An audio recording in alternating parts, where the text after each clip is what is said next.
Thank you, Mr. Chairman. General McKenzie, let me ask you, as I understand it, one of our primary missions in Afghanistan was training the Afghan armed forces. We also equipped them with approximately $83 billion in military equipment, but we always provided them extensive support in the form of intelligence and surveillance, air support, logistics, including contract aircraft maintenance and special operation advisors. General McKenzie, were the Afghan armed forces ever trained to fight the Taliban without U.S. support of any kind? So, Senator, some elements of the Afghan military could fight very well without our support. Some of the elite commando units. Obviously, we know from the example that we saw in August that other elements were unable to do that. And in fact, as we began to withdraw our support during the withdrawal operation, we began to see the effects of that. You know, we shifted to an over-the-horizon model for aviation maintenance. That is difficult to do in the United States within a technologically literate population. It is harder to do in Afghanistan. We were having some small success with that, and actually the Afghan Air Force continued to fly strikes up until well into August. But they were nonetheless on a general negative attrition. What percentage would you term as elite? Oh, I'd say less than 5%. Okay, and so really, for 95%, it's really it was unrealistic for us to expect them to be able to fight alone at that point in July and August of this year. The combination of the obvious withdrawal of the U.S., which had a profound psychological effect, because I think in the mind of the soldier, you know, the Taliban and the Afghan military, they have the same DNA. So it comes down to the fighting heart of the man on the ground. And I think that the Taliban were heartened by what they saw happen at Doha and what followed, and our eventual decision to get out by a certain date. I think the Afghans were very weakened by that morally and spiritually, if you will. Thank you. Good. Let me rush on then to try to get another question in. Secretary Austin, the reports in the New York Times are that you warned the president all the way back in March that there could be dire outcomes in which the Afghan military folded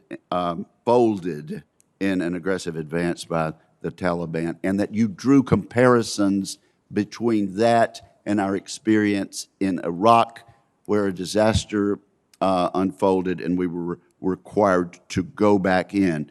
According to the same article, you warned the president, we've seen this movie before. I know you don't want to tell us what advice you give to the president. What was that your feeling, and did you make known the comparison with Iraq, and did you feel we had seen this movie before? Thanks, Senator. Again, you're right. I won't. I'll keep my conversations, my recommendations to the president confidential. But I would say that as we worked our way through the process here, we laid out, you know, all potential consequences that could result from any course of action that we took, and we were clear-eyed about that. And so, you know, there were inputs coming with regard to Iraq. That's my question, Mr. Secretary. Well, certainly, then we get back to the specific conversation that I would have had. But it's clear that I have a history with Iraq. It's clear that I've learned. You know, there are lessons to be learned from Iraq, and I would certainly. Was it your feeling that we had seen this movie before? Well, there's certainly some of the same kinds of things could transpire as we look to transition. Okay. Speaking of things transpiring, one was that we had to go back into Iraq. Secretary Austin, does the Department of Defense have plans in place to redeploy U.S. combat troops to Afghanistan in the event that our intelligence estimates prove true and our homeland security is in fact threatened? Currently, the president's decision, Senator, as you know, is that we've left Afghanistan, and so we've not been tasked to construct any plans to go back into Afghanistan. So there are no such plans in place? No. Right. General Milley, of the conditions that were required of the Taliban in the agreement, only one was met. Is that correct? That's correct. The condition was, the one that was met was the most important one, which was don't attack us or the coalition forces, and they didn't. And so President Trump made a recommendation, gave an order that we leave on 15 January. Correct. And the advice came back from the military strongly that that was not a good idea. And based on that advice, the president rescinded that order. Is that correct?